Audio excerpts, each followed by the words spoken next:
Last year, Pokémon Go, a mobile app developed by Niantic Labs, made $1.23 billion in revenue with 166 million players from all over the world.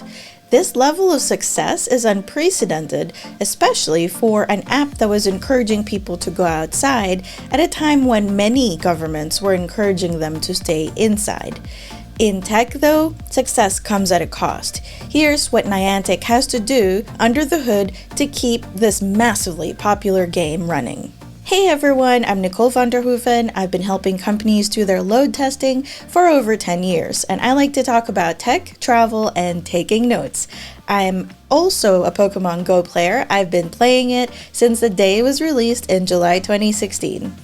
In this video, I'm going to be reacting to a conversation between Priyanka Vergadia from Google and James Prompagna from Niantic Labs. Thank you to Joe Colantonio's Test Guild News show last month for bringing it to my attention. Let's get started.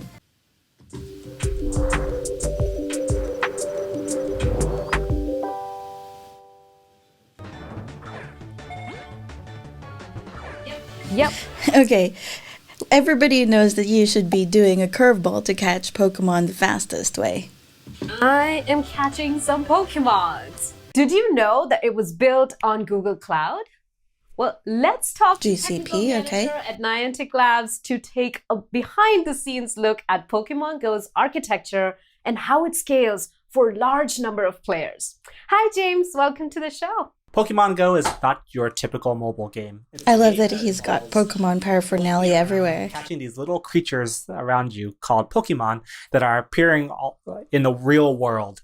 It encourages you to go outside, explore, and discover things using augmented reality. A big part of that, which wasn't included. See, this is one of the things that make me really impressed with their implementation. They have majority of their users using mobile networks. That's a really hard thing to account for, especially when you're talking about a global audience that is playing in different parts of the world. So it's really important that everything is front-loaded and that they're minimizing the amount of traffic, the amount of resources that each player has to download on their mobile network. Wasn't included in the game when it first came out was this big community aspect of it.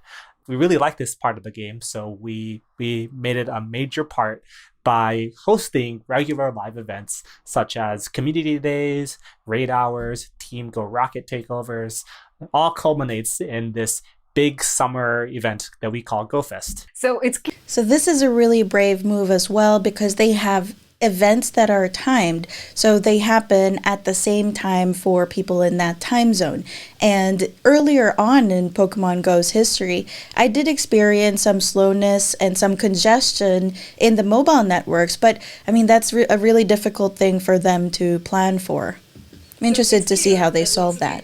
How does Pokemon Go backend actually scale to handle these peaks in traffic? So we use Google Cloud.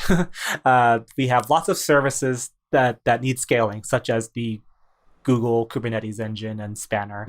Our front-end service is hosted on GKE, and it's pretty easy to scale the nodes there. Google Cloud provides us with all the tools we need to manage the Kubernetes cluster. So it's really cool to hear him talking about their stack. So they're using GCP, Google Cloud Platform. They're on Kubernetes, so they're using GKE, the Google Kubernetes engine, and they use Google Cloud Spanner, which is a very highly available relational database. To give an idea of scale, we have about 5,000 Spanner nodes handling the traffic and thousands of Kubernetes nodes running just for the Pokemon. That is so interesting. 5,000 Spanner nodes. That's just for the data. That makes sense because Niantic's main reason for creating this game, or the way that they're making money, I guess, is by getting the data from users about walking paths, and it's basically geolocation or spatial data. So it's super important for them to be able to store the data that they're getting from their application usage. We also have the various microservices that host other parts of the. So another thing that they're doing to keep it scalable is by using microservices. See, the traditional way is to use a monolith, so one large application with many subcomponents. The problem with that, though, is you can't independently scale those components. You'd have to scale the entire application. And when that application is already really big and complex, that's really inefficient because you're scaling everything, even services that you may not need to scale. So it's really smart that they've chosen for a microservices-based architecture so that each of those components can be scaled separately of each other. And if you compare ourselves to like maybe World of Warcraft, you'll see that other massively multiplayer online games, they split players into multiple realms. But for us, all of our players, they reside in a single realm. It was important for us that players can always interact with each other and share the same game experience no matter where or when they're playing. Yeah. Okay, so I happen to have also played WoW, World of Warcraft. My main toon was a disciplined priest. So when you sign up to WoW, you have to choose a realm. That's basically a server or group of servers so that they don't have to shoulder the entire load from all users. So that was WoW's way to reduce the load. And he's making the point that Pokemon Go can't really do that to a certain extent. It's not entirely correct to say that they don't have that sort of splintering because they do still splinter based on the time zone. You're only seeing people in that location in your time zone. Even events, they sometimes say like 10 a.m. in your local time. So you're not necessarily playing at the same time that people in Australia are playing. So there is some splintering, but it is less than what there would be for a game like WoW. When we're looking at different providers, we saw that Spanner has consistent indexing that allows us to do more complex database schemas with these primary and secondary keys. Datastore was also non-relational with atomic and durable transactions, so we needed a relational database with full consistency and made the choice to go to Spanner, which gave us these global ACID transactions. So he's talking about consistency, global consistency, being a big deal and a big factor for why they chose to go and use Google Cloud Spanner instead of Google Data Store. And the reason is that normally when you have a bunch of different instances of database, it doesn't matter so much that those requests are processed in exactly the order that they came in, because usually those requests are being made by different people and they're trying to change different accounts. But with Pokemon Go, there's the added complexity of wanting to keep the integrity of the chronological order. So if I go and attack a gym before you do, the request that I created by attacking the gym should be processed before yours does, because it matters who gets to the gym first. So that's an interesting twist. Now, let's say I'm a player and I'm playing the game right now. I open my app to catch a Pokemon. What is happening behind the scenes? How does the request flow work? When the user catches a Pokemon, we receive that request through the Google Cloud Load Balancer. All of the static media is also stored on Google Cloud storage buckets and is downloaded to the phone when you first start the app. We also have caching enabled at the load balancer, so it's all... Already they've mentioned they have a load balancer, so that's like a traffic controller that's sitting above the servers and saying, okay, this request goes to this server. And then maybe when that server is processing too many requests, that load balancer should be able to say, all right, now let's divert some of the traffic to another server that maybe isn't as heavily utilized. He also mentioned that they employ caching. This is what I was saying earlier, that because you want to minimize the amount of traffic and the bytes that are flowing on the network, you want to employ caching for maybe things that aren't going to change, so more static assets, like maybe you might want to change the Pokemon that's in a gym, but the location of that gym is something that should and can be cached. He's right now talking about caching on the server side, on the application side, and not on the mobile phone. But I wonder if they're going to talk about that later as well. It's all cached and served through Google Cloud CDN. So when the Pokemon... So he also mentions using a CDN, so a content delivery network, which is really good because that means that if I'm in the Netherlands and I make a request to their servers, my request isn't then going to be sent to a server in the US, because it's going to be sent to one of the servers in my country or nearby. That means that the latency between my request being sent and me and get that request getting to the server and retrieving that resource and back is going to be a lot lower. So this is a way to improve performance. When a player catches the Pokemon, the GCLB sends the request to our GKE cluster. And we have a front-end service that sits behind a Nginx reverse proxy. The request goes from the user's phone to the reverse proxy to one of these player front-end services. We also have this thing called a spatial query backend. It's a cache by location. So that is where we store the information that determines where a Pokemon is shown on the map, what gyms and Pokestops are around you, what time zone you're in, or any other feature that is location-based. Now, what happens when I hunt a Pokemon down and catch it? When you catch a Pokemon, it sends the request to the front end to the spanner database where your player entity is stored, and it's stored there. For catching Pokemon, that actually doesn't go to the spatial query backend. If you were battling in a gym or adding lures to the Pokestop, that information is stored on the spatial query backend. Okay, so it sounds like the spatial query backend is only storing data about the world, the Pokemon Go world, that everybody can see. So people don't need to know whether another person has caught a particular Pokemon. They just need to know whether there's a lure on a Pokestop or whether the gym is a Team Mystic and things like that everybody else can see. So there's this segmentation of like some data that the user that is specific to the user and other data that all users need to see. We also use PubSub to send the kind of a message to a PubSub topic, which is then used for our analytics pipeline. He talked about a pub-sub model, which means that their architecture is event-driven. So the traditional way that this is handled is by polling. So normally when a service is waiting for something to happen, it goes and it sends a message and it checks. Basically like, hey, are we there yet? Are we there yet? Are we there yet? And then when it finally gets a response that, yes, we are, then it can do something with that data. Instead, what they're doing is a pub sub. So instead it waits for events.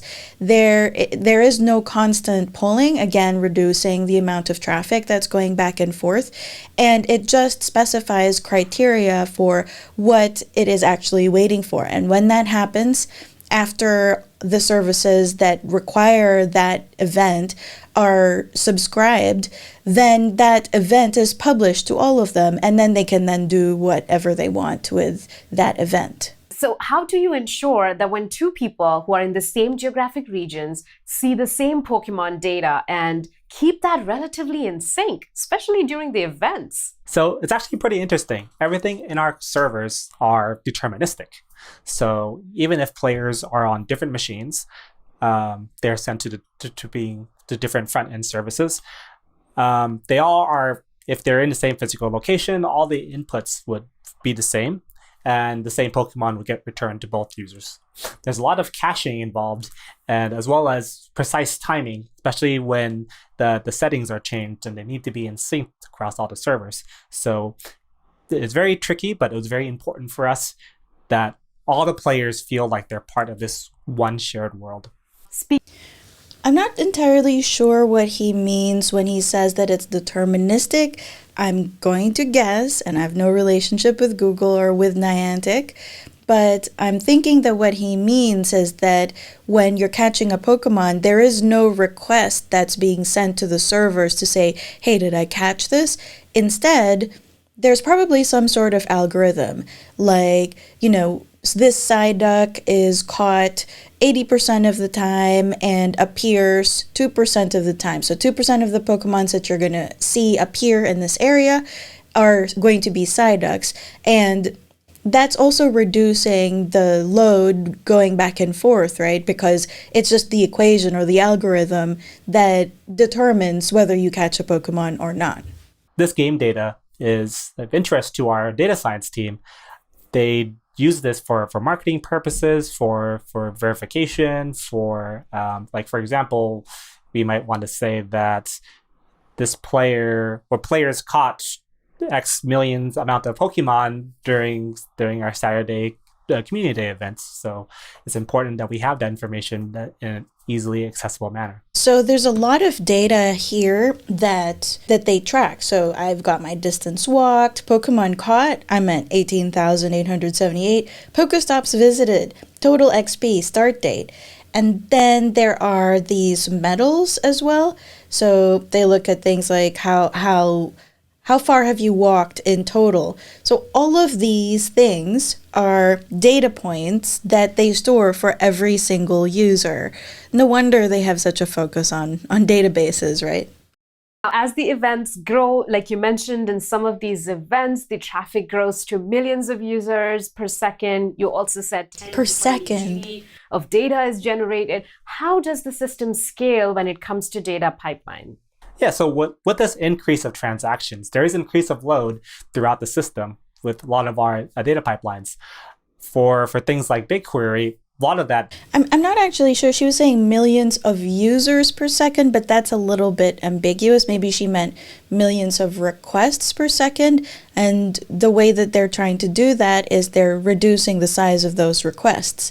If she means like there are millions of concurrent users at any given time, that doesn't necessarily mean that those users are all doing something at the exact same time. So I would have wanted to see exactly how many requests, to hear how many requests per second they're needing to deal with, or how many bytes per second are being sent over the wire. That would have been cool. Just works.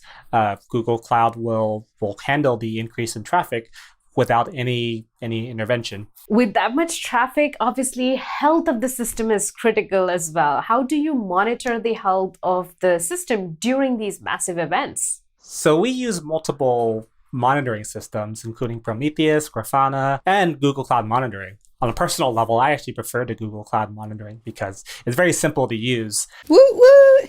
They're using Prometheus and Grafana. Oh, this is entirely unexpected, but like, I'm actually wearing a Grafana shirt. So it's really cool that they're using Prometheus, and it makes sense because they're on a Kubernetes cluster, and Prometheus and Kubernetes just go really well together. By the way, I work for Grafana, for context. What are some of the expansions and improvements you're looking to do in the future? On the Google Cloud side of things, we are looking into things such as Agonias and Google Game Servers, and using that to see how we can make our game even better. We wish you and the Niantic team best of luck for these enhancements. And this has obviously been super insightful for us, James. Thanks for joining me today and sharing your architecture with us. Yeah, thanks for having me. This was fun. That was really good. So there were a few things that are mentioned there for how they're scaling Pokemon Go that I wrote down here. One, they use an event-driven architecture and also a microservices-based architecture, both of which are way more performant than the traditional methods, and the microservices-based architecture will also let them scale up independently as demand increases as well. And they're also using Cloud Spanner instead of Google Data Store, prioritizing global consistency as well as high availability. They front load a lot of the static assets that are used by the application, and they're being downloaded when the app is initially downloaded or installed onto users' mobile phones. That way they don't have to keep serving the same data if it's going to be used consistently. When something changes, like a different lot of Pokemon, they release these patches that let you download a lot of those images so that when you catch those Pokemons, then you'll already have all that information on your phone. And on a related note, they're employing a lot of caching. They talked about caching on the mobile side, on the mobile app side, and on their server side. Events are also staggered, so splintered realms, sort of, because they're happening on different time zones depending on where you live, and not completely simultaneously, regardless of the time in the part of the world where you're from. They're also using things like Prometheus, Grafana, and Google Cloud Monitoring. They didn't mention how they're actually using multi-tenant versions of Prometheus, like maybe, I don't know if they're using Cortex or something like that, but that's something that they should look into. And they also mentioned potentially increasing the number of Google game servers. I really appreciated that behind the scenes look. I wish more companies would do this, especially for apps that I personally love and use. One thing that I'm really curious about, though, is the testing side of it, because testing an application of this scale and complexity is another thing entirely from observability. And I would have wanted to know how they're doing their performance and load testing, and whether they're doing things like chaos engineering maybe, or reliability testing to improve the availability and reliability of their application. If you're still watching this, then chances are high that you like Pokemon and load testing as much as I do, which is a bit of an odd combination. And in that case, check out this video on how I run chaos experiments using K6, Prometheus, and Grafana. Thank you for joining me as I watch this awesome video, and as they say in the Netherlands, tot volgende keer, doei!